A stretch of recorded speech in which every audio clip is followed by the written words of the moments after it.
Gold trusted gold buyers. మీరు తాకట్టు పెట్టిన బంగారాన్ని విడిపించి ఈ రోజు ఉన్న మార్కెట్ ధరకు కొనబడను.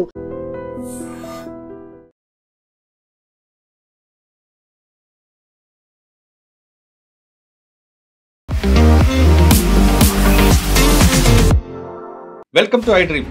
ఈ రోజు ఉదయం పోలీస్ స్టేట్మెంట్ ప్రకారం వీళ్ళు ఛత్తీస్గఢ్ నుంచి ప్రెజర్ పెట్టినప్పుడు ఆంధ్రప్రదేశ్ వైపు పారిపోయారు. హిడ్మా మీద కేసులు తీసుకుని చాలా ఉన్నాయండి సార్. ఆయన దాదాపు 150 మందిని చంపిన హిస్టరీ ఉంది. ఆయన మీద 6 రాష్ట్రాల పోలీసుల యొక్క వాచింగ్ ఉంది. 6 కోట్ల పైగా రివార్డు ఉంది. ఆలోచించండి, ఒక్క కేసులోనే 50 లక్షల రివార్డు ఉంది. దీనికి ఈ was a very tough fighter. Technical intelligence చాలా కశ్మీర్లో ఉన్న టెర్రరిస్ట్ ట్యాకిల్ చేస్తున్నప్పుడు చాలా మటుకు ఇంతవరకు ఆంధ్రప్రదేశ్ పోలీసులు సైలెంట్గా ఉన్నారు అనుకున్నాం, కానీ వాళ్ళు ఒక స్లీపర్ సెల్ లాగా ఒక మంచి ఆపరేషన్లో ఈరోజు సక్సెస్ అయ్యారనే విషయాన్ని మాత్రం బయటపడింది. అంటే ఆంధ్రప్రదేశ్ పోలీసుల నెట్వర్క్ ఎలా ఉంది అనే విషయాన్ని ఈరోజు జరిగిన రంపచోడవరం ఘటన ప్రూవ్ చేస్తుంది. ఎక్కడో అబూజ్మడ్లో ఉన్న హిడ్మా ఆంధ్రప్రదేశ్లో ఈ ప్రాంతం పర్టికులర్గా మనం అనుకుంటున్న మారేడుమిల్లి ప్రాంతం రావడం ఏంటి, అక్కడ ఎన్కౌంటర్ జరగడం ఏంటి, దీని వెనక చాలా మందికి అనుమానం వ్యక్తమవుతున్నాయి. ముఖ్యంగా పౌర హక్కు సంఘాలు మాత్రం ఇది బూటకు ఎన్కౌంటర్ అంటున్నారు. ఎక్కడి నుంచో తీసుకొచ్చి ఇక్కడ కొట్టారని వార్త వస్తుంటే, ఎక్కడో తీసుకొచ్చిన హిడ్మాలో మాత్రం హిడ్మాకి సంబంధించి ఆంధ్రప్రదేశ్లో ఎలాంటి కేసులు లేవు. ఆయన కేవలం ఛత్తీస్గఢ్, అబూజ్మడ్, మహారాష్ట్ర, గచ్చిరోలి ఈ ప్రాంతంలోనే ఆయన యాక్టివిటీస్ ఉన్నదని ఇక్కడ వరకు లేవు. అయితే మరి హిడ్మా ఆ ప్రాంతంలో హిడ్మా ఈ ప్రాంతంకి ఎందుకు వచ్చాడు? ఇక్కడ ఏమైనా షెల్టర్ తీసుకొని ఇక్కడ ఏమైనా యాక్టివిటీ చేయడానికి వచ్చాడా, లేదు ఇక్కడ ఎవరైనా ఆఫీసర్లకు సరెండర్ అవ్వాలని వచ్చాడా, షెల్టర్ ముసుగులో మరో విధ్వంసం చేయడానికి, పార్టీని బలోపేతం చేయడానికి ఇక్కడ వచ్చాడా, అనేక అనుమానాలు కనిపిస్తున్నాయి.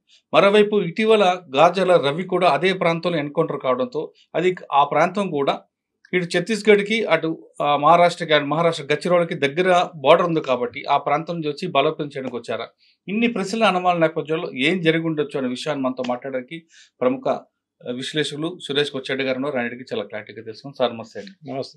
ఈరోజు ఉదయం మంగళవారం ఉదయం 6 గంటలకి రంపచోడవరంలో ఒక టైగర్ పార్క్లో తుపాకుల చప్పుడు, అందులో 6 మావోయిస్టులు చనిపోయినట్లుగా వార్త. 6లో ఫస్ట్ ఎవరు 6 అని గుర్తించేలోగా ఇది హిడ్మా అని పోలీసులు ప్రెస్ నోట్ రావడం, దాని తగ్గట్టు ఆంధ్రప్రదేశ్లో మేము ఖచ్చితంగా వాళ్ళ మీద వాచ్ ఉంది కాబట్టి మేము ఎన్కౌంటర్ జరిగింది, మా మధ్య ఎక్స్చేంజ్ ఆఫ్ ఫైర్ జరిగిందంటూ డీజీపీ గారి పేరు మీద ఒక లెటర్ కూడా వచ్చింది. వెంటనే హిడ్మా ఫోటో కూడా వచ్చింది. మిగతా 5 ఎవరు అని చర్చించేలోగా కాసేపట్లో హిడ్మా భార్య అని, హిడ్మా సెక్యూరిటీ వాళ్ళని వచ్చాయి.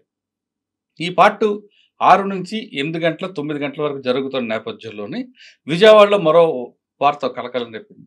విజయవాడ కానూరు సమీపంలో ఒక ఇంట్లో మావోయిస్టులు తలదాచుకున్నారని, విజయవాడతో పాటు ఏలూరు, కాకినాడ వాళ్ళు తలదాచుకున్నారని, ఆ ప్రాంతంలో మాకు ఇన్ఫర్మేషన్ వచ్చింది కాబట్టి మేము రైళ్లు చేసాం. విజయవాడలో 25 మంది, ఏలూరు దగ్గర ఒక 10 మంది, కాకినాడలో మరికొంతమంది దొరికారంటూ మరొక వార్త వచ్చింది. దానికి దీనికి లింక్ ఉందా, లేదు ఈ విధంగానే స్క్రీన్ ప్లే లేరా అన్నది ఒక వార్త పక్కన పెడితే, హిడ్మా అనే వ్యక్తి సెంట్రల్ కమిటీ మెంబరు. ఆయన చుట్టూ దాదాపు 3 లేయర్స్ 3 లేయర్స్ సెక్యూరిటీ ఉంటుంది. AK-47లతో ఉంటారు వాళ్ళు. అటువంటి వ్యక్తి 6తోనే ఎలాగ వచ్చాడు బయటికి? ఇక్కడ దొరికిన వాళ్ళందరూ కూడా Hidma gang, Hidma security guard అంటే పోలీసులు చెప్తున్నారు. అంటే మెయిన్ వ్యక్తిని సెంట్రల్ కమిటీ మెంబర్ని పక్కన పెట్టి ముందు వీళ్ళు ఎందుకు వస్తారు? ఇన్ని చాలా అనుమానం కనిపిస్తున్నాయి. మీకున్న సమాచారం ప్రకారం ఏం జరుగుతుంటుంది? ఈ న్యూస్ మురళి గారు మీరు ఒకటి చూసుంటారు, నేషనల్ లెవెల్లో వైరల్ అయింది. ఫస్ట్ లోకల్ లెవెల్లో వైరల్ అయ్యాను. మహేష్ కుమార్ లాడా గారు ప్రెస్ కాన్ఫరెన్స్ అడ్రస్ చేసే ముందే నేషనల్ లెవెల్లో చాలా మటుకు ఇది సెన్సేషన్ క్రియేట్ చేసింది. అన్ని మీరు ఏ ఛానల్ అయినా చూడండి, అందరు కవర్ చేశారు. హిడ్మా అంటే టాప్ మోస్ట్ లీడర్ కదా, అందుకోటి సీనియారిటీ చూస్తే junior leader in terms of hierarchy కాదు, ఏజ్ వైజ్ అన్నమాట. ఇంకోటి ఏంటంటే నెక్స్ట్ మనం కూడా మాట్లాడాం దేనికన్నా ముందు, after all these people surrender అయిన తర్వాత చాలా మంది ఎన్కౌంటర్ చేసిన తర్వాత సీసీలు ఎంతమంది మిగిలి ఉన్నారో 12 ఉంటారో, ముందు 42 ఉంది అంటున్నారు, దాన్ని 12 అయింది అంటున్నారు. 12 కూడా ఉందో లేదో తెలియదు. ఇజ్రాయెల్ లాగా ఇదనమాట. ఇజ్రాయెల్ చూస్తూనే ఉంటారు, హెజ్బుల్లా లీడర్ ఎవరైనా అనౌన్స్ చేయగానే వాడిని వెళ్ళి కొట్టేస్తారు. అదే హమాస్ వైపు కూడా అంతే, హమాస్ లీడర్ నెక్స్ట్ కమాండ్ ఇయడానికి కానీ వాడిని కొట్టేస్తారు మళ్ళీ. ఇది కూడా ఇట్లనే జరుగుతుందని డౌట్ ఉంది. మీరు అడిగిన ఒక ప్రశ్నకి చాలా మటుకు ఒక లాజికల్ రీజనింగ్ ఉంది దానికి. నెక్స్ట్ థ్రెట్ ఎస్పెషలీ సీసీ మెంబర్స్ని మీకు చెప్పినట్లు ఒక 3 లేయర్ సెక్యూరిటీ ఉంటుంది. అవుటర్ లేయర్ అయితే వాళ్ళు బేసిక్ గన్స్ ఉంటుంది, ఇన్నర్ లేయర్లో వాళ్ళు కొంచెం సాఫిస్టికేటెడ్ గన్ మీకు చెప్పిన AK-47 ఉండొచ్చు, అది 50 కూడా 30 కిలోమీటర్స్ ఉంటాయండి, ఒక్కొక్క లేయర్కి 10 కిలోమీటర్స్ గ్యాప్ ఉంటుంది. గ్యాప్ ఉంటుంది. అట్లా దొరికారు. ఇప్పుడు పోలీస్ స్టేట్మెంట్ ప్రకారం వీళ్ళు ఛత్తీస్గఢ్ నుంచి ప్రెజర్ పెట్టినప్పుడు ఆంధ్రప్రదేశ్ వైపు పారిపోయారు. నా పారిపోతున్నప్పుడు ఆయన ఎందుకు పారిపోతాడు ఆంధ్రప్రదేశ్ వైపు? ఛత్తీస్గఢ్ ఇంకా లోపలికి వెళ్ళిపోతారు కదా, ఇంకా ఆంధ్రప్రదేశ్ వైపు రారు అని తెలిసి ఇక్కడ ఏముంటుంది, ఏం జరుగుతుందని వాళ్ళకి చాలా క్లియర్గా తెలుసు. ఇంకోటి అది కాదు, వాళ్ళు తెలంగాణ వైపు వెళ్ళడానికి ట్రై చేస్తున్నారు. తెలంగాణ చాలా దూరం అక్కడి నుంచి. తెలంగాణ వైపు రావడంటే అట్లీస్ట్ మీరు 300 కిలోమీటర్ 200-300 కిలోమీటర్ ట్రావెల్ చేయాల్సింది. అడవి అంటే తెలంగాణకి దీనికి ఒక 50 కిలోమీటర్ డిస్టెన్స్ అండి. ఇప్పుడు ఆయన ఉన్న అబుజ్మండ్ నేషనల్ పార్క్ దగ్గర నుండి ఇప్పుడు మన మారేడుమిల్లి రావడానికి 320 కిలోమీటర్లు అనిపిస్తుంది. అది తెలంగాణకి రావాలంటే కర్రిగుట్టలు, భద్రాచలం, వెంకటాపురం, చెర్ల ఇటువైపు రావాలంటే మరొక 50 కిలోమీటర్ ఎక్కువ. అంటే అక్కడ నుండి ఇటు రావడానికి కర్రిగుట్టల వైపు అంటే తెలంగాణ పోలీసులు ఫేస్ చేస్తున్నారు కాబట్టి, ఎదురొస్తున్నారు కాబట్టి, ఇక్కడ గతంలో ఈ ప్రాంతం అంతా కూడా బాగా పట్టున్న ఏరియా, ప్లస్ కొంత లోకల్గా వాళ్ళకి సింపథైజర్ ఎక్కువ ఉన్నారు. అక్కడ మెయిన్ ఇండి స్టేట్ కమిటీ మెంబరు అక్కడ సురేష్ అని ఒక ఆయన ఉంటారండి, అలియాస్ ఆయన పేరు వేరే ఉంది చెప్తా మీకు. ఆయన యాక్టివిటీ ఎక్కువ ఉంది, ఒక 20 అంటే కలిమెల బలిమెల ఆ ప్రాంతం అంతా కూడా ఆయన ఎక్కువగా చూపిస్తున్నాడు కాబట్టి ఆయన సపోర్ట్ ఇస్తాడనే ఉద్దేశం ద్వారా వచ్చేనే ఉండవచ్చు. లేదు ఇక్కడ షెల్టర్ తీసుకొని ఆంధ్రప్రదేశ్లో ఎలాగ మూవ్మెంట్ పూర్తిగా డ్రాప్ అయింది కాబట్టి ఆంధ్రప్రదేశ్లో మూవ్మెంట్ మరొకసారి బలోపేతం చేయడానికైనా యాక్టివేట్ చేయడానికైనా రాండొచ్చు. ఈ రెండింటిలో ఏదైనా కావచ్చు. కానీ మీరు అన్నట్లుగా అక్కడ నుండి ఇక్కడికి వచ్చి ఇక్కడ యాక్టివేట్ చేయడానిక, లేదు మరొక చేయడానిక, ఇన్ని కిలోమీటర్లు ప్రయాణం చేయడానికి వెనక కారణం ఏమి ఉండొచ్చు? సీసీ మెంబర్లు ప్రయాణం చేయరు. మీకున్న ఎక్స్పీరియన్స్ మీకు తెలుసు, మీకు దానికి చాలా క్లియర్. వాళ్ళు ఎంత రిస్క్ తీసుకోరు. యూజువలీ సీసీ మెంబర్స్ ఇంత డిస్టెన్స్ ట్రావెల్ చేయరు, రిస్క్ కూడా తీసుకోరు ఈ ప్రెషర్ ఉన్నప్పుడు. ఎస్పెషలీ ఈయన మీద నెక్స్ట్ లెవెల్ లీడర్షిప్ పీసీ, ఇప్పుడు అందరు సీనియర్ లీడర్స్ అందరు పోయారని చెప్పి ఇంకా నెక్స్ట్ హెడ్ ఎవరు ఉంటారో అని చెప్పి డౌట్ మనం కూడా మాట్లాడుకున్నాం.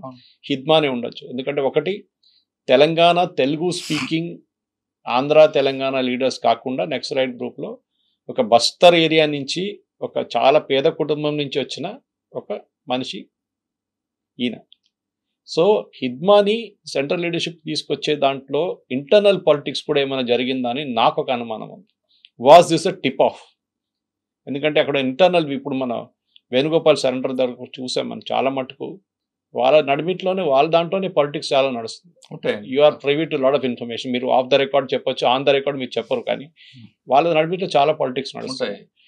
క్లాస్ ఎనిమీ కానివ్వండి, అప్పుడున్న ఒరిజినల్ మొదలైన కొండపల్లి సీతారాం ఆ టైం నుంచి మొదలైన నక్సల్ మూవ్మెంట్ ఫిలాసఫీ కూడా పోయింది మొత్తం. మైన్ కాంట్రాక్టర్ దగ్గర 2%, 3% కమిషన్ తీసుకొని వాళ్ళ ప్రాజెక్ట్ నుంచి వచ్చే డబ్బులు తీసుకొని వాడుకుంటున్నారని చెప్పి వచ్చింది. ఇదే టైంలో నాకెక్కడ డౌట్ వస్తుందంటే ఇది ఆంధ్ర వైపు రావడం ఏంటనేది నాకు ఇప్పుడు కూడా నాకు అసలు I cannot fathom the reason. ఇది ఎన్కౌంటర్ అంటే మన అందరికి తెలిసిందే. That simple story. పోలీసు వాళ్ళు నక్సలైట్ చేతులు దొరికితే వాళ్ళు చంపేస్తారు, నక్సలైట్స్ పోలీసు వాళ్ళ చేతులు దొరికితే వీళ్ళు చంపేస్తారు. చాలా క్లియర్ అనమాట. అంటే ఈ నక్సలైట్స్ని తీసుకెళ్ళి హిద్మాని తీసుకెళ్ళి మీరు కోర్టులో ప్రెజెంట్ చేసి ఎవిడెన్స్ ఇవ్వడం అనేది ఇంపాసిబుల్ ఉంటుంది, జరగదు కూడా. 64 మంది సిఆర్పిఎఫ్ జవాన్స్ చంపిన మనిషి, అది కాకుండా కాంగ్రెస్ లీడర్స్ చాలా సీనియర్ కాంగ్రెస్ అందరిని చంపిన మనిషి. హిద్మా మీద కేసులు తీసుకుని చాలా ఉన్నాయండి సార్. ఆయన దాదాపు 150 మందిని చంపిన హిస్టరీ ఉంది. ఆయన మీద 6 రాష్ట్రాల పోలీసుల యొక్క వాచింగ్ ఉంది. 6 కోట్ల పైగా రివార్డు ఉంది. ఆలోచించండి, ఒక్క కేసులోనే 50 లక్షల రివార్డు ఉంది ఆయన పైన. అది ప్రాబ్లం ఎక్కడ వచ్చిందంటే ఈయన అడ్వాంటేజ్ రాదు. ఈయన చిన్నప్పటి నుంచి జాయిన్ అప్పుడు నేను చదివిన దాని ప్రకారం రీసెర్చ్ చేసినప్పుడు ఈయనకి ఈ was a very tough fighter అంట. చాలా మటుకు ఫాస్ట్ ప్రమోషన్ వచ్చిందంట పైకి.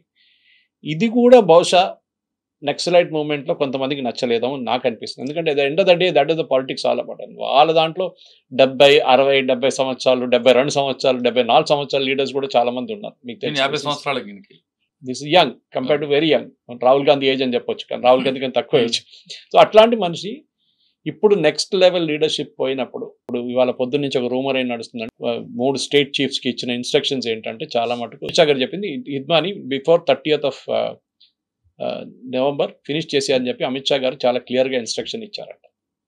ఆ పరిస్థితుల్లో ఇప్పుడున్న పోలీస్ మీద ఉన్న ప్రెషర్ ఇంకా పెరుగుతుందా? ఎందుకంటే ఇంకా మిగతా నక్సలైట్స్ కూడా ఫినిష్ చేయాలి బిఫోర్ March 30th, 2026 అని ఉంటుందని ఇది ఒక ప్రశ్న నాకు కూడా ఉంది. అది మీ వైపు నుంచి వింటే ఇంకా బాగుంటుంది. అది ఏది వాట్ ఈస్ రియలీ హ్యాపెనింగ్? ఎందుకంటే మనం స్టూడియో బయట నిలబడి మాట్లాడుతున్నట్టు నిన్న కూడా మాట్లాడాం హిడ్మా గురించి. అవును. ఏమైతుందో హిడ్మా అంటే ఏమైతుందో హిడ్మా గురించి మనం మాట్లాడుకుంటారంటే మీరు చెప్పినట్లుగా ఆదివాసి గోండి కమ్యూనిటీ వచ్చిన వ్యక్తి. ఆయనకి గోండి, బెంగాలీ, ఒడియా, తెలుగు, హిందీ అన్ని భాషలు పట్టుంది. ప్లస్ ఆ అబూజ్మాడ్ ఏరియాలో ఆయన కానీ ఒక పిలిపిస్తే దాదాపు వేల మంది ట్రైబల్స్ వస్తారు. Tribals వస్తారు. అంత సపోర్ట్ ఉంది. పార్టీ కనుమరుగు అయిపోయిన దశలో ఆయన మెయిన్ ఆక్సిజన్. ఇప్పుడు తిరుపతి అని సెక్రటరీ అయినా ఆయనకి దాదాపు 20 మంది వరకు సపోర్ట్ ఉన్నా ఈయనకి మాత్రం 100ల్లో వస్తారండి హిడ్మా. ఆ వ్యక్తి టార్గెట్ కొడితే మన మెయిన్ టార్గెట్ అయితే పార్టీకి ఇంకా కొలాప్స్ అయిపోద్దని గవర్నమెంట్ భావిస్తుంది. ఈ తరుణంలో ఆయన కొంతమంది ద్వారా సపోర్టర్స్ ద్వారా మహారాష్ట్ర కానీ ఛత్తీస్గఢ్ కానీ సరెండర్ అవ్వాలి ప్రయత్నం చేస్తున్నట్టు సమాచారం ఉంది. ఎందుకంటే గతంలో ఆశన్న సరెండర్ అవుతున్నప్పుడు ఇదే టాపిక్ వచ్చేది. మల్లోజు వేణుగోపాల్ మహారాష్ట్ర సరెండర్ అవుతున్నప్పుడు ఇదే టాపిక్ వచ్చేది. హిడ్మా ఇక్కడ పోలీసులు క్వశ్చన్ చేసేది ఫస్ట్ క్వశ్చన్ అది, హిడ్మా. కానీ హిడ్మా అనే వ్యక్తి ఇన్ని రాష్ట్రాలకు కావాల్సిన వ్యక్తి ఆంధ్రప్రదేశ్కి ఎందుకు వచ్చారు అనేది ఇప్పుడు మన అందరూ $1,000,000 ప్రశ్న. అయితే ఇప్పుడు మనకి ఇందాక ఒక ఆఫీసర్ ద్వారా లేదా కొంతమంది ద్వారా ఇన్ఫార్మేషన్ ద్వారా వచ్చే సమాచారం ఏంటంటే హిడ్మాకి ఒక బెస్ట్ కొరియర్, నమ్మకమైన కొరియర్ ఉన్నారు.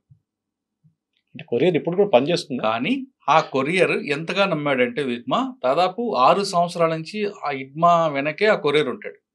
అంటే హిడ్మా చేసిన కొన్ని ఆపరేషన్లో మెటీరియల్ కూడా ఆ కొరియరే సప్లై చేశాడు. కాబట్టి హిడ్మా ఆయన్ని బాగా నమ్మాడు. ఆ వ్యక్తి ఇచ్చిన సూచనల మేరకే ఆంధ్రప్రదేశ్లోకి వచ్చాడు అనేది ఒక సమాచారం. Double agent. ఓకే, ఆ కొరియర్ ఎవరంటే ఒక పోలీస్ ఆఫీసర్. అదే డబుల్ ఏజెంట్ అయిపోయాడు. అంటే వీళ్ళకి పోలీసు వాళ్ళకి ఐ థింక్ ఎప్పుడైనా నేను మాట్లాడుతుంది ఇవాళ పొద్దున ఇంకో ఛానల్ మాట్లాడుతున్నాను అనేది ఇదంతా ఒక సమాచారం. అది ఎంతవరకు కరెక్ట్ లేదు, అది కాదు. హ్యూమన్ ఇంటెలిజెన్స్ చాలా ఇంపార్టెంట్. ఎందుకంటే వీళ్ళు ఫోన్లు వాడరు. టెక్నికల్ ఇంటెలిజెన్స్ మీకు అడవి లోపల పనిచేయదు, ఫోన్లు పనిచేయదు. టెక్నికల్ ఇంటెలిజెన్స్ చాలా కాశ్మీర్లో ఉన్న టెర్రరిస్ట్ ట్యాకిల్ చేస్తున్నప్పుడు చాలా మటుకు టెక్నికల్ ఇంటెలిజెన్స్ వాడతారు వాళ్ళు. హ్యూమన్ అక్కడ కూడా ఉంటుంది. వీళ్ళు కూడా అన్ఆడిటెడ్ డబ్బులు చాలా ఉంటాయి, లక్షల. కాశ్మీర్ లో వచ్చేసరికి టెక్నికల్ ఎవిడెన్స్ కన్నా లీడ్ ఒక కాశ్మీర్ లో ఉన్న స్పెషల్ ఆఫీసర్ తీసుకొచ్చిన లీడ్ అది. కరెక్ట్, అదేంది అక్కడ మన తెలుగు ఆఫీసరే బయటకు వెళ్తూ ఒక పోస్టర్ చూసి దాని వెనక జరిగి లాగితే ఇదంతా కదిలి 6 గ్యాలంటరీ అవార్డు వచ్చింది అనుకుంటా ఆయన. సో కానీ ఒరిజినల్ ఇప్పుడు ఆర్మీ చేస్తున్న ఆపరేషన్లో కానీ ఎంఐ వాళ్ళ మిలిటరీ ఇంటెలిజెన్స్ ఉన్నప్పుడు ఎవరో ఇక్కడ కార్గిల్ వైపు నుంచి మనం చూసే ఆ టైంలో ఇప్పుడు పెహల్గామ్ తర్వాత కూడా అడవి లోపల ఉన్నారని చెప్పి అక్కడ వెళ్ళి కొట్టారు వీళ్ళు ఆపరేషన్ మహాదేవ్లో. ఈ ఇంటెలిజెన్స్ అనేది ఆంధ్రప్రదేశ్, ఉమ్మడి ఆంధ్రప్రదేశ్లో, తర్వాత ఉన్న ఆంధ్రప్రదేశ్, తెలంగాణలో కూడా నేను మాట్లాడుతున్నప్పుడు కొంతమంది పోలీస్ ఆఫీసర్స్తో వాళ్ళేమంటున్నారంటే ఇంటెలిజెన్స్ వైఫ్ న్యూట్రల్ సిఆర్పిఎఫ్ గురించి మాట్లాడుతున్నారు. సిఆర్పిఎఫ్ ఆఫీసర్ మాట్లాడడం అంటే తెలంగాణ, ఆంధ్రప్రదేశ్ దగ్గర ఉన్న ఇంటెలిజెన్స్ చాలా సూపర్ ఉంది. బహుశా ఇప్పుడు ఛత్తీస్గఢ్ పోలీస్ దానికి వచ్చి ఇంప్రూవైజ్ చేసుకున్నారు. కానీ ఒరిజినల్గా నల్లమల నుంచి మొత్తం వేసింది naxalism movement because of human intelligence అని చేశారని చెప్తారు. మీ అంచనా ఏంటి సార్? అంటే మీరు చెప్తున్నప్పుడు నల్లమల టాపిక్ వచ్చింది కాబట్టి నేను చెప్పిన ఛత్తీస్గఢ్కి హిడ్మాకి సంబంధించిన కొరియర్ కూడా గతంలో నల్లమలలో పనిచేసిన ఆఫీసర్. అక్కడ కూడా కనెక్షన్ ఉంది. అక్కడ ఆయన ఇంటెలిజెన్స్ బాగుంది కాబట్టి నల్లమలలో పూర్తిగా వాష్అవుట్ అయిపోయింది. ఆ ఆఫీసర్ ఇంకా ఇప్పుడు కంటిన్యూ అవుతున్నారు. ఆయన ఇచ్చిన ఇన్ఫర్మేషన్ తీసుకొచ్చారు. అంటే ఆయన ఇంటెన్షన్ కూడా ఎన్కౌంటర్ చేయాలని కాదండి, గవర్నమెంట్ ముందు సరెండర్ చేయాలనేదే ఆయన తీసుకొచ్చారనేది ఒక సమాచారం. కానీ ఇక్కడ వచ్చేసరికి ఆ విషయం బయటికి లీక్ అవ్వడం, అంటే సెంట్రల్ గవర్నమెంట్కి వెళ్ళడం, వాళ్ళు ఇచ్చిన డైరెక్షన్లో జరిగింది అనేది ఒక రూమర్. అది ఎంతవరకు అని కరెక్ట్ అని తెలియదు. అది ఇంకో విషయం ఏంటంటే ఈరోజు విజయవాడలో జరిగిన సంఘటనలో కొంతమంది మావోయిస్టులు ఒక షెల్టర్ తీసుకున్నారు, అక్కడ మేము దాడి చేసాం అని ఒక 25 మందిని చూపిస్తున్నారు. అది యాక్చువల్గా మావోయిస్టులు తీసుకుంది కాదు, అది పోలీసులు డన్ అది. ఓకే, అనేది ఒక ఇన్ఫర్మేషన్. ఈయన పోలీసులు దాన్ని ఆ బిల్డింగ్ పెట్టుకొని ఎవరినైనా ఇంట్రాగేషన్ చేయాలంటే ఆ బిల్డింగ్ లో చేస్తుంటారని, వీళ్ళని కూడా తీసుకొచ్చి అక్కడ పెట్టారని. కానీ ఇన్ని అరెస్ట్ చేయడం, సరెండర్ చేయడం కాకుండా ఆయన్ని ఎలిమినేట్ చేయాలని ఒక బలమైన శక్తి, బలమైన వ్యక్తి ఆదేశాలు ఇవ్వడంతో నిన్న రాత్రి నుంచి వీళ్ళందరినీ తీసుకొని వెళ్ళి 6గురిని మెయిన్ క్యారెక్టర్ అంటే హిడ్మా వైఫ్, హిడ్మాకుండా మెయిన్ సెక్యూరిటీ, మెయిన్ పర్సన్స్ అంటే స్టేట్ కమిటీ మెంబర్స్ని తీసుకెళ్లి ఎలిమినేట్ చేశారని అదొక వార్త నడుస్తుంది. అది ఎంతవరకు కరెక్టే తెలియదు. కానీ ఐజీ గారు, ఏడీజీ గారు చెప్పేది ఏంటంటే వాళ్ళు అటు నుంచి వస్తున్నారు, ఎప్పటి నుంచో మాకు వాచ్ ఉంది, మేము వల్లూరుపల్లి నారాయణరావు కోసం ఇస్తుంటే వీళ్ళు వచ్చారు, వీళ్ళు మాకు ట్రేస్ అయ్యారు, ఎక్స్చేంజ్ ఆఫ్ ఫైర్ జరిగింది కాబట్టి అందులో చనిపోయారు అని వాళ్ళు చెప్తున్నారు. కానీ ఇంటర్నల్గా వేరే సోర్స్లో మాత్రం ఇది జరిగింది, ఆయన తీసుకొచ్చి ఏపీ గవర్నమెంట్లో సరెండర్ చూపిస్తాం అనుకున్నాం, కానీ ఒక బలమైన శక్తి మాకు ఆదేశం ఇవ్వడంతో ఇలా చేయాల్సి వచ్చిందని చెప్తున్నారు. అది ఇందులో మనం నమ్మాల్సింది ఏడీజీ గారి మాటలు నమ్మాలి, వెనక నుంచి మాటలు నమ్మలేం. కానీ ఇది కూడా ఒక లైన్ చూపిస్తుంది నిజమా కావచ్చు అని. Lot of things are said unsaid in politics and in war అంటారు సార్. అది కాకుండా ఇప్పుడు హిద్మా స్టోరీ పక్కన పెడితే ఇంకా ఎవరు నెక్స్ట్? ఎందుకంటే ఇప్పుడు అదే నేను ఇజ్రాయెల్ పాలసీ చెప్పాను చూడండి, నెక్స్ట్ లీడర్షిప్ లెవెల్ ఎవరు ఉన్నారు? ఇంకా ఇప్పుడు ప్రస్తుతం అయితే ఏపీలో తీసుకుంటే ఇందాక చెప్పినట్లు నారాయణరావు అలియాస్ సురేష్ గారు, ఆ తర్వాత టెక్ క్రాంతి అని కూడా ఇద్దరు కూడా యాక్సెస్ ఉన్నారు, బాగానే అగ్రెసివ్గా ఉంటారు. వాళ్ళ కలిమల బలిమల ఆ ప్రాంతం తిరుగుతున్నారు. ఇక్కడ తెలంగాణ వైపు తీసుకుంటే బడే చొక్కారావు, ఆ తర్వాత కొయ్యూడు సాంబడు శివుడు, ఆ శివుడు కదా ఇంకో సాంబడు, తర్వాత ఆజాద్, బడే చొక్కారు, తర్వాత దామోదర్, వీళ్ళు ఒక మూమెంట్ ఉంది. ఇంకా లోపలి తీసుకుంటే మల్లా రాజిరెడ్డి గారు, ఆయన తెలంగాణ వ్యక్తి. అదే విధంగా తిరుపతి వ్యక్తులు కూడా వచ్చారంటున్నారు, అది కాదు నమ్మను. తిరుపతి సంబంధించిన సెక్యూరిటీ కూడా విజయవాడ వచ్చారంటున్నారు. వాళ్ళు ఎప్పుడు అలా రారు, వాళ్ళు ఏమైనా స్పెషల్ పార్టీ కాదు ఇక్కడికి వచ్చే ముందు చెక్ చేయడానికి. వాళ్ళకున్న టార్గెట్ ఎవరో వాళ్ళ చుట్టే తిరుగుతుంది తప్ప వాళ్ళు ముందుకు రారు. ఆయన ఒకరు ఉన్నారు, ఆయనతో పాటు మల్లా రాజారెడ్డి గారు ఉన్నారు. తర్వాత మెయిన్ ముప్పాల లక్ష్మణరావు అలియాస్ గణపతి ఎక్కడున్నారు? ఆయన నేపాల్ బార్డర్లో ఉన్నారు. అది మన ప్రచండ ప్రధానమంత్రిగా ఉన్నప్పుడు. అంటే వీళ్ళందరూ మన దగ్గర నుంచి వెళ్ళిన తెలుగు పీపుల్ అందరూ లీడర్స్ కూడా హెల్త్ ఇష్యూస్ ఉన్నాయండి. మెయిన్ అది వీళ్ళు రావడానికి, బయటకు రావడానికి కూడా. రామకృష్ణ గారు ఎక్కడున్నారు? రామకృష్ణ చనిపోయారు కదా, ఆయన ఫినిష్డ్, చనిపోయారు. ఆయన అక్కడే జగదల్పూర్ ఏరియాలో చనిపోయారు. వీళ్ళందరికీ మోకాళ్ళ నొప్పులు, కిడ్నీలో స్టోన్స్, కళ్ళు కనబడకపోవడం, ఇటువంటి వ్యాధులతో ఉన్నారు. ఇటీవల ఒక ఇంటర్వ్యూ చేసాం ఒక అబ్బాయికి, కుర్రాడే 50 సంవత్సరాలు ఉంటాయి. ఆయనకి కన్ను కనపడు, చిన్నప్పుడు 10 సంవత్సరాలు లోపలికి వెళ్ళిపోయాడు. ఆయన చందర్ అని ముగ్గురిచెల రాజు, ఆయన కన్ను కనపడదు. వాళ్ళ వైఫ్ అందులోనే పెళ్లి చేసుకున్నాడు. ఆమె జంతన్ సర్కార్కి మెయిన్ లీడర్, ఆవిడ పాపం లివర్ ప్రాబ్లం. డాక్టర్ ని కూడా ట్రేస్ చేసుకుంటారు పోలీసులు, ఎవరు ట్రీట్ చేస్తున్నారు అంటే వాళ్ళకు మెయిన్ స్పెషలిస్ట్ దగ్గర రాలేరు, ఎవరు ఆర్ఎంపీ డాక్టర్కి వెళ్తారు. వాళ్ళు ఏదో మందులు ఇస్తారు, ఆ మందులు తీసుకుంటారు. దానివల్ల ఎక్కువ సైడ్ ఎఫెక్ట్స్ అవుతాయి తప్ప వీళ్ళు పర్మనెంట్ సొల్యూషన్ దొరకదు. ఎందుకంటే మైదాన ప్రాంతంలో రావాలి, డాక్టర్ దగ్గరికి వెళ్ళాలి, పోలీసులు నిఘా ఉంటుంది. అందుకు ఆ సరౌండింగ్లో ఎవరు ఉన్నారు, ఆర్ఎంపీ డాక్టర్ దగ్గరికి వెళ్తారు, లేదా ఎవరి ద్వారా మెసేజ్ తెప్పించుకుంటారు. కానీ డాక్టర్ అనే వ్యక్తి చూడాలి, చూసిన తర్వాత ట్రీట్మెంట్ ఇస్తేనే దానికి ఒక సొల్యూషన్ ఉంటుంది. దండకారణ్య బెల్ట్ లో ఇప్పుడు ఎక్కడ మిగిలింది? Bihar is out. బీహార్లో కూడా మొన్న గతంలో 6-8 సీట్లు గెలిచారు సిపిఐ. ఈసారి అది కూడా లేదు. ఇంకా జార్ఖండ్లో ఉన్న గ్యాంగ్ కూడా, మావోయిస్ట్ పార్టీస్ కూడా వాళ్ళు ఎక్స్టార్షన్ గ్యాంగ్గా మారిపోయారు. కాబట్టి ఆ కోల్ మాఫియాలో పడ్డారు. వాళ్ళు ఎవరిని ఎలిమినేట్ చేయడం దాంట్లో ఉన్నారు. కాబట్టి అక్కడ కూడా రూల్ట్ అయిపోయింది. ఎక్కువ ఉన్నది ఛత్తీస్గఢ్, కొంచెం బార్డర్ మహారాష్ట్ర, గచ్చిరోలి. మహారాష్ట్ర పోలీసులు ఎన్కౌంటర్ ఎక్కువగా ప్రయారిటీ ఇవ్వట్లేదు. వాళ్ళు ఖచ్చితంగా సరెండర్, వాళ్ళకి కావాల్సిన. మహారాష్ట్ర గచ్చిరోలిలో గొప్పతనం ఉందండి, సరెండర్ అయిన వాళ్ళందరూ కూడా కాలనీ కట్టించారు. నేను చూసా గచ్చిరోలిలో 150 ఇల్లు, ఒక మంది ఇందిరమ్మ ఇల్లు లాగా ఉంటాయి, ఇండిపెండెంట్ హౌస్లు. వాళ్ళందరికీ జాబ్లు ఇచ్చారు, ఇల్లు ఇచ్చారు. అంటే మిగతా వాళ్ళు కూడా ఒక సరెండర్ కాలనీ దాని పేరు పెట్టారు. ఇక్కడ మందరు లేదు, కానీ గచ్చిరోలిలో ఉంది. అదేవిధంగా మీరు ఛత్తీస్గఢ్ తీసుకోండి, జగదల్పూర్, బస్తర్, కాంకేర్, ఈ ప్రాంతంలో కూడా ఎన్కౌంటర్లకు ప్రయారిటీ ఇవ్వట్లేదు. వాళ్ళు కూడా సరెండర్ చూపిస్తున్నారు. ఒకప్పుడు 2016లో ఛత్తీస్గఢ్లో ఎన్కౌంటర్లే ప్రయారిటీ ఉండేది, కానీ ఇప్పుడు తగ్గిపోయి సరెండర్కి ఎక్కువ ఇస్తున్నాం. మన ఆసన తీసుకోవచ్చు.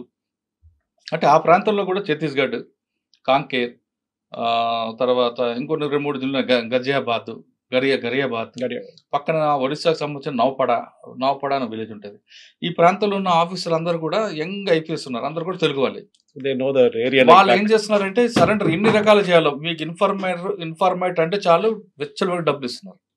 వాళ్ళకున్న టెక్నాలజీ వేరుగా ఉంది. దాంతో ఇప్పుడు మీకు గతంలో నౌపడ తీసుకోండి, అక్కడ రాఘవేందర్ అనే ఒక ఐపీఎస్ ఆఫీసర్ ఉంటుంది, తెలుగు ఆయన, ఎక్సలెంట్ వర్క్ చేశాడు ఆయన. తర్వాత పక్కనే కాంకేర్ ఉంటుంది, కాంకేర్లో ఒక ఆఫీసర్ ఉన్నారు, తెలుగు ఆఫీసరే, అని పేరు మర్చిపోతున్నా, ఆయన కూడా ఎక్సలెంట్ వర్క్. ఇంకా కాంకేర్కి జగదల్పూర్కి మధ్యలో ఒక ఆఫీసర్ ఉంటారు, ఆయన అక్షయ్ అని ఆయన ఉండేవారు, ఇప్పుడు డీసీపీ రాయ్పూర్. ఆయన ఎక్స్ట్రానిటీ వర్క్ చేశాడు. అన్నిటికన్నా ఇంపార్టెంట్, ఇప్పుడు మొన్న రాషన్న దొరికిపోయిన టాస్క్లో ఒక స్మృతి రాజనాల అని వరంగల్ కొరట ఉంటాడు, ఐపీఎస్ ఆఫీసర్, జగదల్పూర్కి టాస్క్. ఆయన ఇచ్చిన దీంతోనే 200 మంది విత్ వెపన్స్ వచ్చారు.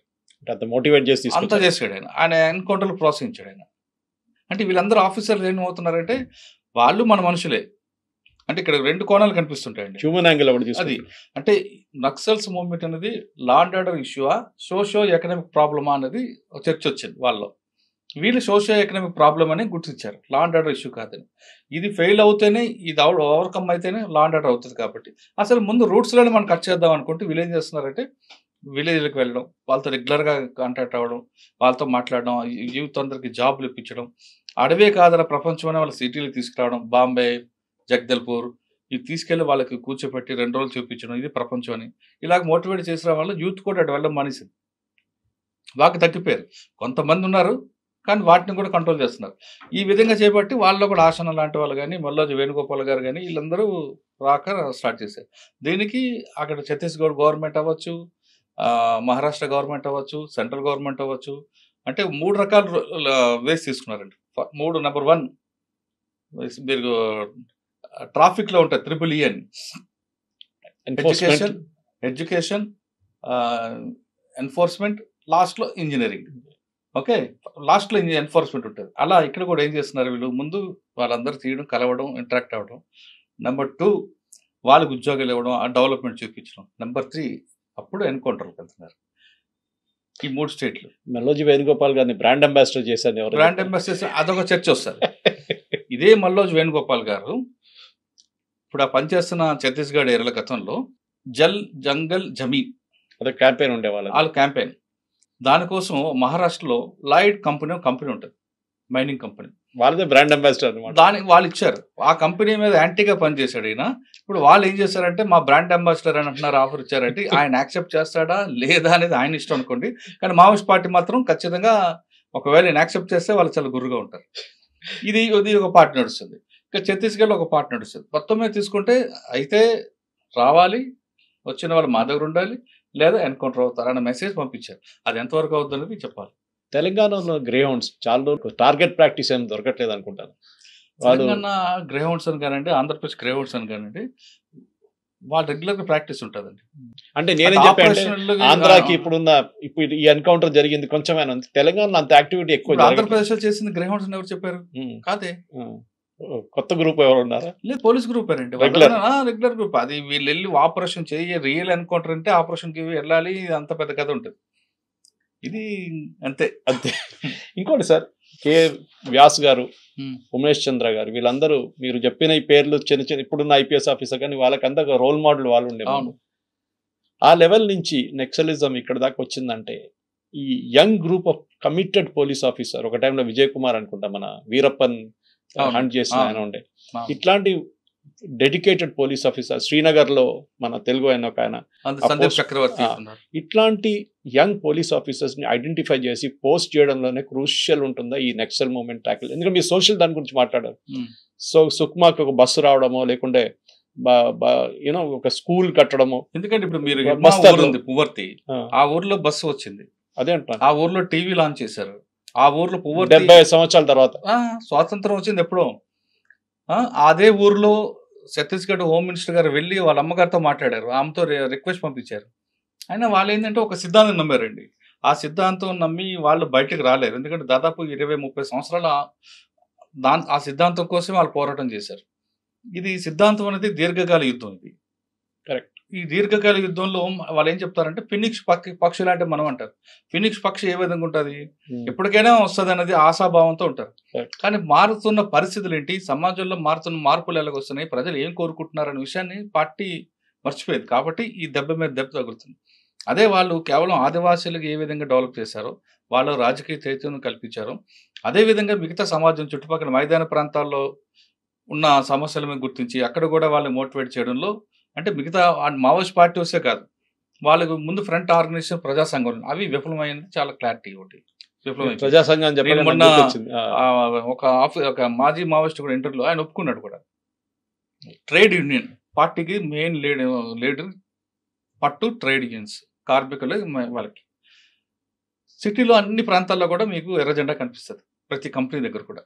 ఓకే, మీకు మావోయిస్ట్ పార్టీ లీడ్ చేస్తున్న ఛత్తీస్గఢ్ కానీ మహారాష్ట్రలో కానీ కంపెనీలో ఒక్కరు ఎర్ర జెండా కనపడదు. దానికి కారణం ఏదంటే ఫెయిల్ అయ్యాం, ఆయన ఒప్పుకున్నాడు. అంటే వాళ్ళు ఇనిషియల్ స్టార్ట్ చేసిన మూమెంట్ నాకు ఇప్పుడు కూడా మురళి గారు ఇప్పుడు గుర్తుంది. మీకు సికాసా తీసుకోండి, సింగరేణి కార్మిక సంస్థ, అది చెప్పడానికి అక్కడి నుంచి వచ్చాను, సింగరేణి ఇప్పుడు అక్కడి నుంచి వచ్చిందండి పార్టీ. Correct. అది మరి అదే సికాసాలో ఉన్న పనిచేస్తున్న వ్యక్తి పుల్లూరు ప్రసాదర్ గారు ఛత్తీస్గఢ్లో ఉన్నాడు, కర్రెలగుట్ట ఆ ప్రాంతంలో ఉన్నారు ఆయన. మరి ఏది అక్కడ ఉన్న మైనింగ్ కంపెనీ దగ్గర ఒక జడ్డ ఎందుకు ఎగరదంటే ఆన్సర్ లేదు, ఫెయిల్ అయ్యామంటున్నారు. అందుకని నేను ఉస్మానియాలో చదువుతున్నప్పుడు ఆ టైంలో పీడిఎస్యు, ఆర్ఎస్యు వీళ్ళందరూ ఫ్రంటల్ ఆర్గనైజేషన్స్ ఉండే రిక్రూట్మెంట్ చాలా మటుకు. రాడికల్స్ లేదు. రాడికల్ ఉస్మానియా యూనివర్సిటీ కానీ, కాకతీయ కానీ, ఆ టైంలో ఆర్ఈసి వరంగల్ కానీ, ఇక్కడ నుంచే ఇంజనీర్స్ యూజువల్లీ వీళ్ళు వాళ్ళ మీద నిఘా ఉంటుంది, ఎప్పుడు వాళ్ళనే రిక్రూట్ చేస్తారు, వాళ్ళనే చేస్తారు. ఇప్పుడు వినబడుతుంది ఏంటంటే మురళి గారు, అండ్ యూ కెన్ కరెక్ట్ మీ, ఈ బాటమ్ ఎండ్ నుంచి రిక్రూట్మెంట్ జరగట్లేదు. బాటమ్ ఎండ్ నుంచి కొత్త రిక్రూట్స్ వీళ్ళకి దొరకట్లేదు. One of the main reason naxalism fail అవుతుంది ఏంటంటే ఈ యంగ్ క్రాప్ ఇప్పుడు రావట్లేదు. వాళ్ళకి ఉద్యోగం వస్తూనే వాళ్ళు ఐటీ కంపెనీలో పనిచేస్తున్నారు, లేకుంటే ఫార్మాలో పనిచేస్తున్నారు, లేక ఎక్కడైనా పనిచేస్తున్నారు, కానీ దే ఆర్ నాట్ అట్రాక్ట్. అడవికి వెళ్ళి ముందున్న ఆ ప్యాషన్ మీరు చెప్పినట్ల అక్కడ వెళ్ళి ఉండడము, ఆ కష్టం 20, 30, 40 సంవత్సరాలు అడవిలో ఉండంటే ఇట్స్ నాట్ ఎ జోక్. ఆ కష్టం అండ్ టెన్షన్ ఎప్పుడు కొడతారో అని తెలియదు, అది ఇంకో టెన్షన్ పోలీసు వాళ్ళు. ఇదన్నీ పెట్టుకొని ఇప్పుడు ఈ కొత్త క్రాప్ రాకపోతే అదే కారణం ఉండొచ్చు ఇప్పుడు ఈ నక్సలిజం మొత్తం ఫినిష్ కావడానికి. అంటే మనం ఒకసారి వెనక్కి వెళ్ళాం అనుకోండి, 1969 నక్సల్స్ ఉద్యమం, రైతాంగ పోరాటం వెళ్ళామంటే అప్పుడున్న పరిస్థితులు వేరేగా ఉంటాయి. అప్పుడు పెత్తందారులని, భూస్వామ్య వ్యవస్థలు ఇవన్నీ ఉండేవి కాబట్టి ఆలో కసి వచ్చింది. ఓకే, అప్పుడులో చదువుకున్న మీరు చెప్తున్న కొండపల్లి సీతారామయ్య గారు కావచ్చు, లేదంటే మల్లోజు వేణుగోపాల్ కానీ, వాళ్ళ అన్నయ్య మల్లోజు కోటేశ్వరి, అందరూ అగ్రవర్ణాలు, Brahmins. Correct, that is surprising actually. Brahmins కుటుంబం. ఇప్పుడు జంపాన్ ఉన్నారు, అన్న రెడ్డి, అక్కడ కులం లేదు, అక్కడ మతం లేదు, సమాజ సేవ అనే స్పృహతోనే వచ్చిన వాళ్ళందరూ. వాళ్ళు ఇంజనీరింగ్ చదివిన వాళ్ళు, ఆర్ఎస్సీ స్టూడెంట్స్, నిట్ స్టూడెంట్స్, ఇటువంటి స్టూడెంట్స్ అందరూ కూడా వచ్చారంటే వాళ్ళకి సమాజంలో ఏదో జరుగుతుంది, ఆ అన్యాయాన్ని పంపించాలి, బయటికి పంపించాలి, సామాన్యుడికి మంచి న్యాయం చేయాలి, బడుగు బలహీన వర్గాల అభివృద్ధి కోసం మనం ఖచ్చితంగా పోరాటం చేయాలని వాళ్ళు రక్త సంబంధం కన్నా వర్గ సంబంధం గొప్పదని నమ్మే జనరేషన్ అది. అంటే రక్త సంబంధం కాదు, వర్గ సంబంధం.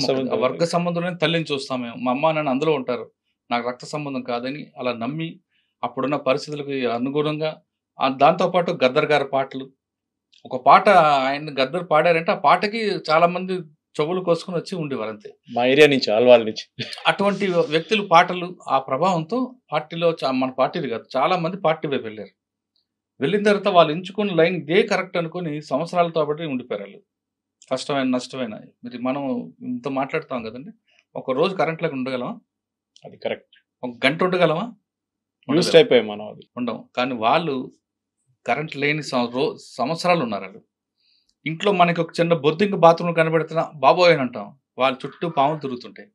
మనం మినరల్ వాటర్ తాగం, అది లేకపోతే తాగలేం మనం. కానీ వాళ్ళ చెరువులో నీళ్ళు తాగుకొని ఉంటారు, ఒకసారి నీళ్ళు లేకపోతే మూత్రం తాగుతారు వాళ్ళు. మనకి 3 పూట్ల బిస్కెట్స్ కావాలి, తిండి కావాలి, అన్నీ కావాలి. వాళ్ళకి ఏ టైంకి ఇస్తారో ఆదివాసులు పంపిన భోజనమే భోజనం. ఏమి దొరకకపోతే చింతపండు అది కలుపుకొని తినే రోజులు ఉంటాయి. ఇలా ఇటువంటి కష్టాలండి. దేనికంటే ఎప్పటికైనా మన పార్టీ సాధిస్తాం, ఖచ్చితంగా మనం బడుగు బలహీన వర్గాల కోసం మన పార్టీ సిద్ధాంత వరకు వెళ్తారండి. ఆ ఎంచుకోవడం లైన్లోనే వాళ్ళు అప్పుడున్న సమస్య వేరు. తర్వాత జనరేషన్ వచ్చింది, మన జనరేషన్. కరెక్ట్. మన జనరేషన్ వచ్చేటికి మనకి సెల్ ఫోన్లు వచ్చాయి, మనం కొంచెం డెవలప్ అయ్యాం. మనం సెల్ ఫోన్ లేక ఇప్పుడున్న జనరేషన్ అయితే మన తర్వాత జనరేషన్కి వచ్చేసరికి సెల్ ఫోన్లు, ఈ డ్రగ్స్, వీటి మీద మనం ఎక్కువగా డిపెండ్ అవుతున్నాం. మన ఫోన్ లేకపోతే ఇన్నాళ్ళు ఇప్పుడు ఉండగలమా? ఉండలేము. ఈ ఫోన్ లేని అడవిలో ఉండగలరా? చేతులు ఫోన్ లేకుండా ఉండలేడు. ఫోన్ లేకపోతే జనరేషన్ మన బ్యాగ్ మనమే మోసుకోం. కానీ అక్కడ పార్టీలో 40 కేజీలు అంటే ఆడ కిట్ బ్యాగ్తో పాటు ఆయనకి ఎవరు బాధ్యుడో ఆయన బ్యాగ్ కూడా పాటు వెపన్ కూడా మోసుకొని అడవులు ఎక్కాలి. ఎక్కగలరా? లేరు. మనం 1 కిలోమీటర్ కేబీఆర్ పార్క్ తిరిగి వచ్చేసరికి మనకు ఆయాసం వస్తుంది.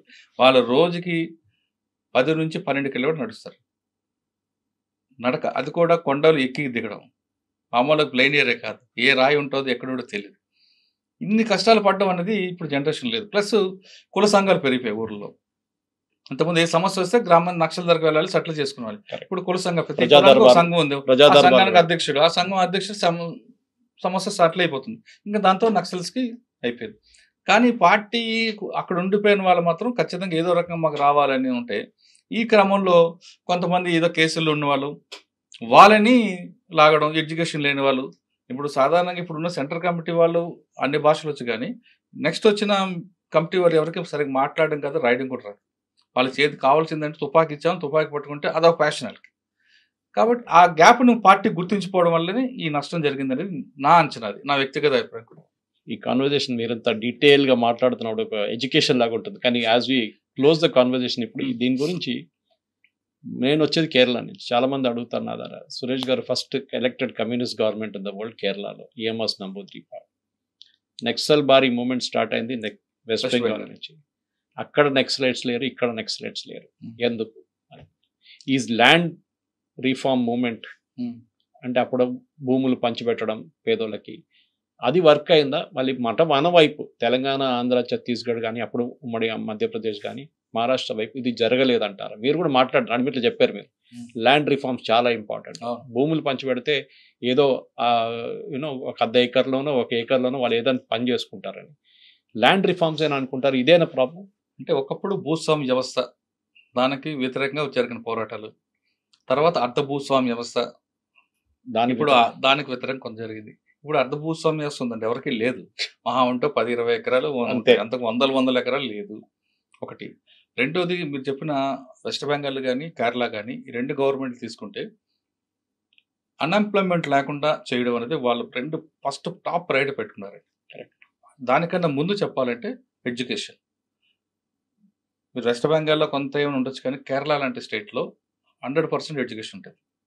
కరెక్ట్. మీరు నేను చెప్పక్కర్లేదు, కానీ కేరళలో రిక్షా వాళ్ళు కూడా, కూలీ కూడా ఇంగ్లీష్ పేపర్ చదువుతాడు.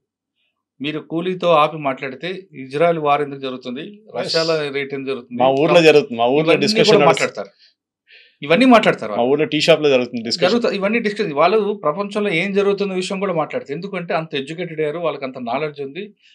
ఆ గవర్నమెంట్ కూడా అలా వాళ్ళకి ప్రయారిటీ ఇచ్చుకొచ్చింది. కాబట్టి ఇంక అక్కడ కమ్యూనిస్ట్ అనేది కనిపిస్తుంది ఉంటుంది. కానీ నక్సల్స్ మూవ్మెంట్ కనిపిస్తుంది. కేరళలో ఎందుకు ఫెయిల్ అయింది నక్సల్స్? మీకు కోజికడ్డు లేదంటే ఆ ప్రాంతంలో వచ్చింది అంతే. యాంటీ నక్సల్ స్క్వాడ్ పెట్టారు, థండర్ బోల్ట్ పెట్టారు. మళ్ళీ రాజరెడ్డి గారు అక్కడికి వెళ్ళి ఉన్నారు కొంతకాలం, అక్కడ పార్టీని డెవలప్ చేస్తామని. ఎందుకు ఉండలేపాడు?